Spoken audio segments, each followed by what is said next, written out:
I've got some troubling news about England's royal family.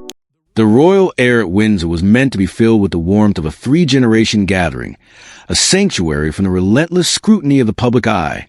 Yet, in one painfully quiet moment, a single rejection from the youngest member of the Wales family shattered the carefully constructed peace, sending shockwaves that would resonate through the corridors of the monarchy. Prince Louis, only a child, did something that no royal briefing could soften and no amount of protocol could mask. When asked, in the gentlest of ways, to acknowledge Queen Camilla as his grandmother, the young prince simply refused. There was no tantrum, no dramatic outburst of tears, and no scene intended to embarrass. There was only a quiet, resolute rejection. The silence that followed was heavy, turning a child's instinctive words into a complex, multi-generational crisis. Catherine, the Princess of Wales, moved first. She saw Louis stiffen beside her, his small hand tightening, and she shifted closer, sensing the emotional weight before anyone else could attempt to correct the moment. Prince William, watching his son with the keen eyes of a father who understood the burden of royal life, remained still. He knew that one sharp word from him could turn a child's genuine discomfort into public humiliation. Across the room, King Charles looked toward Camilla.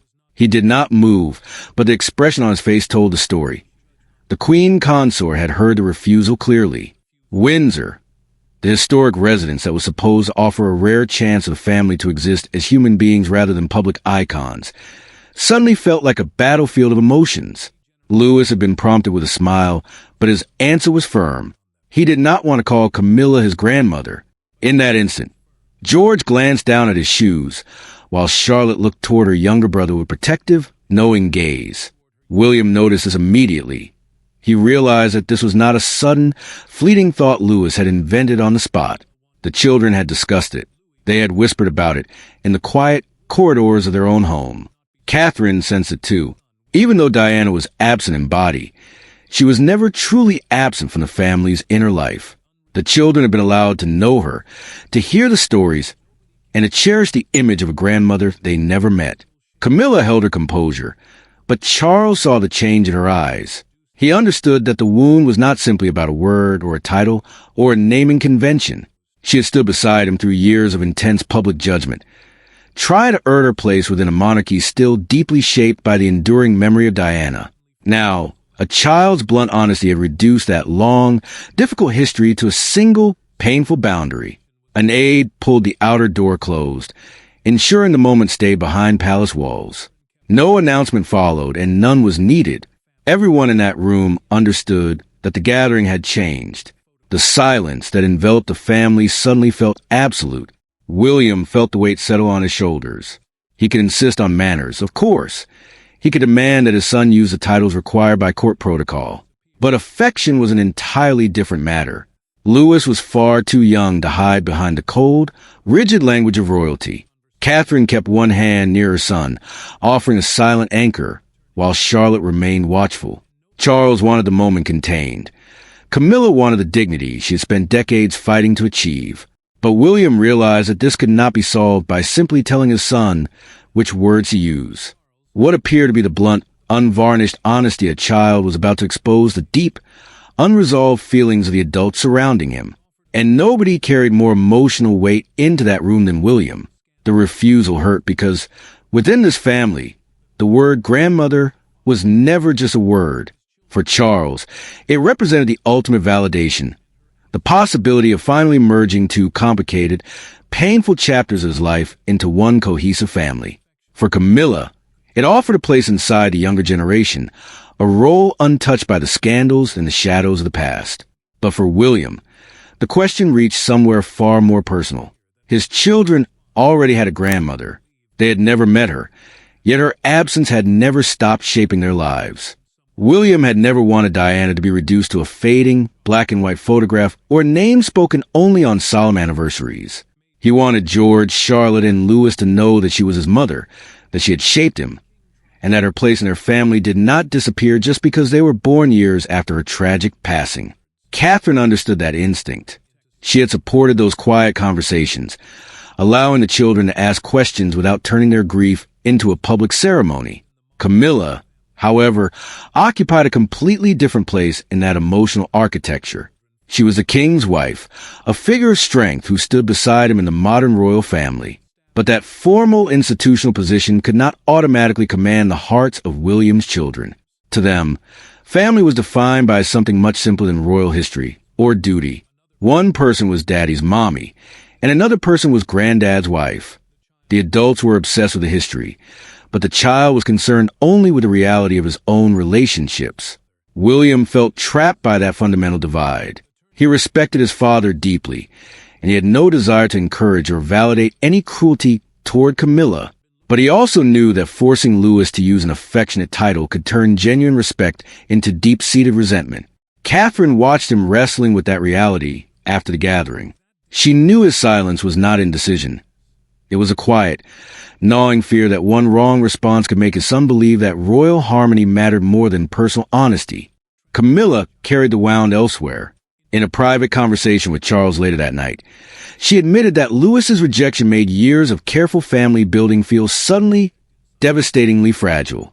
The king tried to reassure her, choosing his words with the precision of a diplomat, but she heard the hesitation in his voice. Charles wanted to protect his wife, but he also knew in his heart that Louis had not spoken with malice. He had spoken with the terrifying clarity of a child who does not know how to lie. Then, Catherine finally broke the silence with William. Later that evening, she told him that Louis had asked her more than once why Diana was referred to as Grandma Diana, while Camilla was described in different, more formal terms. The prince looked at her, his expression sharp and guarded. Then came the harder revelation. Charlotte had already tried to explain the difference to her younger brother in her own words. William stood perfectly still. Catherine watched his expression change, shifting from confusion to a deep, profound understanding, and she said quietly, "This didn't begin today." That simple sentence changed everything. He no longer saw the gathering at Windsor as the start of the crisis. It had only been a moment. Everyone else finally heard it. When Catherine explained what had happened weeks earlier, William realized that Windsor had merely witnessed an explosion that had been building for a long time. The fuse had been lit somewhere else, far away from the cameras and the public scrutiny. The turning point had come weeks ago in the quiet of their home. Louis had been looking through a family album with Catherine when he stopped at a photograph of Diana, holding William as a young boy. He asked the most innocent question imaginable. "Is that Daddy's mommy?" Catherine told him yes. But the questions that followed forced the family into territory that nobody had truly prepared for. It was a conversation that transformed simple childhood curiosity into a deep, personal line that Louis refused to cross. The confrontation between King Charles and Prince William, held in the absolute privacy of a room stripped of aides, court officials, and protocol, was never going to be a simple discussion. It was a clash of two very different philosophies regarding how a monarchy survives its own history. Charles believed in the institutional necessity of unity. He felt that for the sake of the crown, painful chapters had to be closed and new roles had to be accepted. For him, Camilla's inclusion was not just a personal choice. It was a structural requirement for a stable reign. William, however, stood for a different future. He understood that the modern monarchy could not survive if it ignored the emotional reality of its own members. To William, the refusal of his son was not a failure of discipline, but a symptom of a larger, unaddressed problem. As William entered the room, he already knew that Catherine had been blamed, indirectly, but clearly, for telling Louis that he could not be forced to feel an affection he did not possess. The prince felt a defensive wall rise within him. He was no longer just a son meeting with his father. He was protector of his own family unit, the Wales household, which had developed its own standards for honesty and emotional well-being. Charles spoke first, his voice steady but carrying the weight of a man who saw the institution slipping from his grasp. Louis, he argued, had to learn respect. Camilla had stood by the family through years of relentless scrutiny, and the king found it impossible to accept a situation where kindness became a matter of choice rather than duty. He believed that allowing the children to set boundaries based on their personal feelings was a slippery slope that could undermine the very authority of the monarchy. William listened to his father with profound patience, but his resolve did not waver. He agreed immediately on the necessity of courtesy. He will be kind to her, William stated firmly. He will speak to her respectfully. He will never be encouraged to humiliate her in public or in private. But then he drew the boundary. He would not order his son to call her grandmother. He would not make him say something that carried no meaning in the boy's heart. I will not make him say something he does not mean, William repeated, holding his father's gaze. In that moment, the power dynamic in the room shifted. The future king was not retreating. He understood the fundamental difference between discipline, which shapes behavior, and emotional obedience, which attempts to dictate the soul. He refused to blur that line, even to make the adults in the room feel more comfortable. Charles pressed harder, his frustration mounting as he asked what would happen if Camilla felt rejected. The air between them grew heavy with the weight of decades of history. William paused, searching for the words that would convey his position without breaking the bridge between them entirely. He realized then that his father had not anticipated the depth of the children's perspective. It was not just Louis. George and Charlotte also understood Diana as their grandmother, and that role was entirely separate from the role Camilla held in the family. Louis was simply the first one brave, or perhaps blunt enough to voice it aloud. The king understood the danger at once. Forcing the youngest child could trigger a chain reaction, potentially pulling George and Charlotte into a quiet, stubborn resistance that would make the family fracture even deeper. He was no longer facing one uncomfortable word. He was facing a generational boundary. He realized that if he pushed this issue, he risked reopening wounds with William that had taken years of careful, diplomatic effort to contain. William had won the argument against compulsion, but the victory fell hollow. Inside the royal household, words still held immense power, and the next decision would define whether this victory would lead to peace or further isolation. The resolution, when it came, did not arrive through shouting or formal decrees. It arrived through a quiet, unmistakable instruction. William had no intention of allowing Louis's private feelings to become the next battleground for the tabloid press. He made the boundary absolute. Nobody in his household, whether relative, aide, tutor, or member of staff, would prompt his children to use an affectionate family title for Camilla. Respect would be compulsory, as it was for any senior member of the royal family. But emotional intimacy would not be coerced. William understood why this decision had to come from him. He and Catherine were the ones responsible for George, Charlotte, and Louis. Not just for how they behaved in front of camera, but for how they were learning to understand loyalty, memory, and the complexities of their own family tree. The Wales household, the private entity surrounding the prince and princess, was setting its own expectations for conduct. This was not a constitutional crisis. It changed no law and stripped no titles. It was, in its purest form, a parental boundary. Catherine read the wording of the instruction carefully before it was finalized. She agreed with its necessity, yet she felt the sharp sting of how it might be perceived. A rule created to protect Louis could easily be twisted into a deliberate, public rejection of the queen consort. William knew that danger as well. That was why the instruction contained no criticism of Camilla. It did not question her status, it did not mention Diana, and it did not address the past. It focused entirely on one clear, unwavering principle. The children would not be coached into performing affection for the sake of appearances. After setting the rule, William sat down with Louis to make it personal. He spoke to his son about the importance of kindness. He explained that regardless of how he felt, he must always speak politely, act with respect, and never use his personal feelings as an excuse to cause someone pain. But then he told the boy exactly what he had been waiting to hear. He would never be forced to use a family word that did not ring true in his heart. The tension that had followed Louis, since the gathering at Windsor, finally seemed to evaporate. William then made a decision that expanded the scope of this new rule. It would apply equally to George and Charlotte. Louis had triggered the crisis, but the boundary would now serve to protect all three children. Catherine understood the gravity of this. This was no longer just about fixing an awkward afternoon.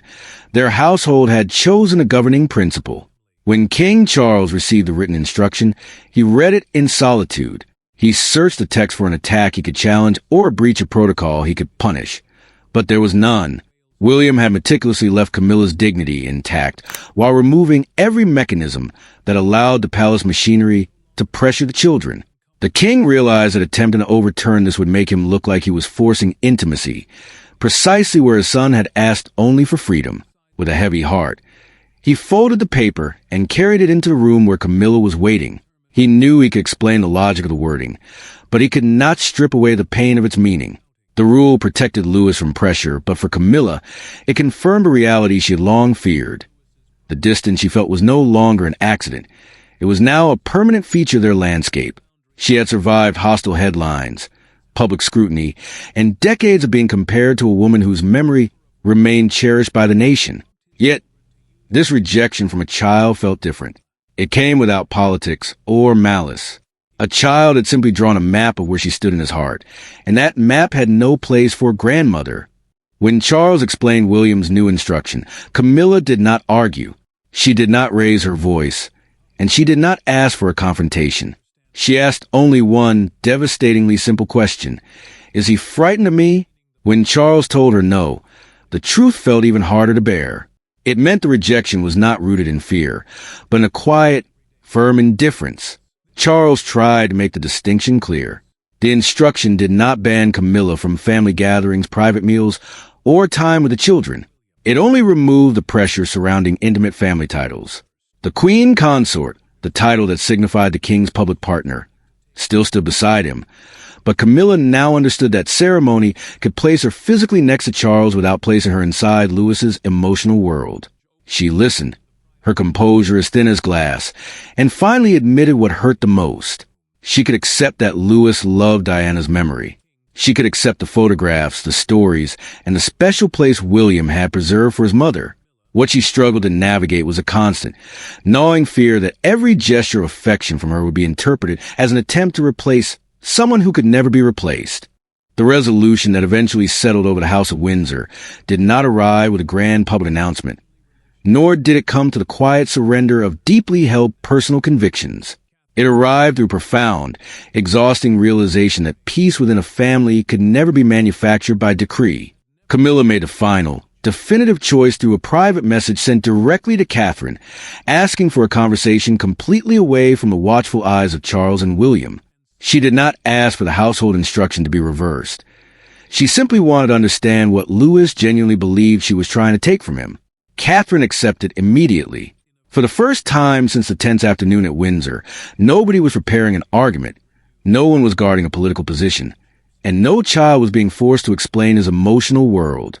When Catherine and Camilla finally sat opposite each other, the heavy machinery of royal protocol was stripped away entirely. Camilla admitted openly that the rejection had hurt deeply, cutting through years of resilience built against public scrutiny. Catherine did not deny the pain, but she gently explained the psychological framework behind it. Louis was not punishing Camilla for the past. He was desperately protecting the only relationship he believed he possessed with a grandmother he could never physically meet. Catherine spoke with immense care, knowing that a single misstep could reopen old wounds. Diana had never been treated as a distant historical figure in their home. William had kept her vividly present through stories, photographs, and everyday memories because he wanted his children to understand the roots of their family. That mattered to Louis in a very literal way. To a child, family titles like Grandma feel absolute and permanent. If Diana was his grandmother, giving that exact same title to someone else felt like altering the meaning of the first relationship.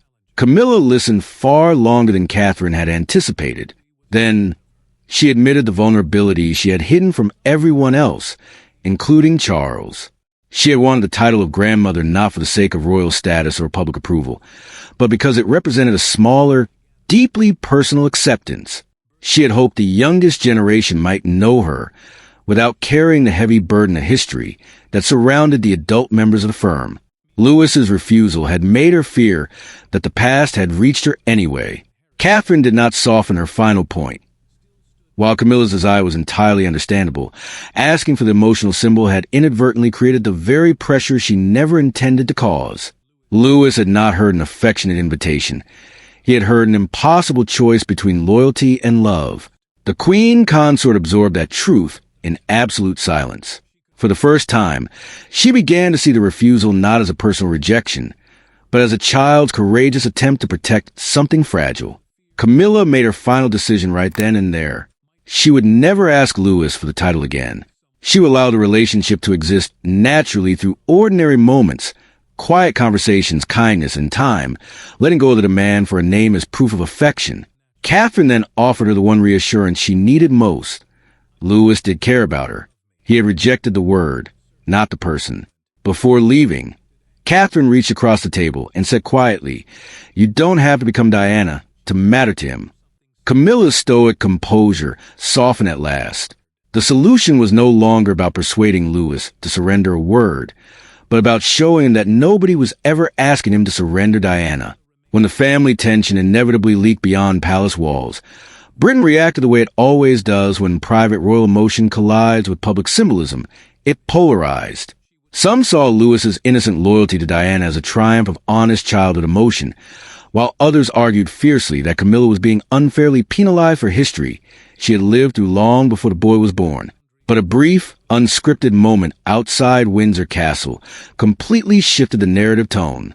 There was no apology, no forced title, and no rehearsed declaration for the cameras, yet it showed precisely where the family had finally landed. Charles had been deeply frustrated by the tabloid headlines that reduced Camilla to a bitter rejection and Louis to defiant rebellion, when the private reality was infinitely more complex.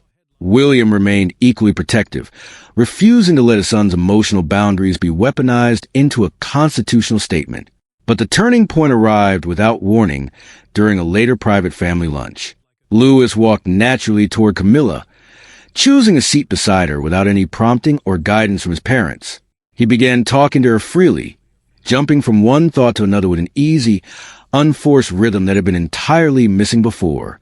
Camilla listened, smiled, and responded with genuine warmth, letting him speak without demanding a hug, a title, or any reassurance of status. William watched from nearby and chose not to intervene. That small, ordinary exchange completely transformed the emotional reality of the household. Louis was not rejecting Camilla as a human being, and Camilla was no longer asking him to prove his affection through a restricted vocabulary. Charles watched the tension finally dissolve, realizing something profound. Affection could only truly grow after the demand for proof was completely removed. In the end, Prince Louis never gave Camilla the title she had initially desired, and that refusal became the ultimate resolution rather than an ongoing problem. William did not retreat from his household rule. Charles stopped forcing an artificial harmony, and Camilla stopped asking the relationship to prove itself through a title. Once that invisible pressure vanished, the family finally stopped fighting over a single word and began paying attention to the actual bond forming between them. The true victory of the monarchy came not through blind obedience or enforced protocol, but through quiet, compassionate restraint. The household structure remained firmly in place, ensuring that George, Charlotte, and Louis would always show deep respect and kindness, while keeping their emotional intimacies entirely natural.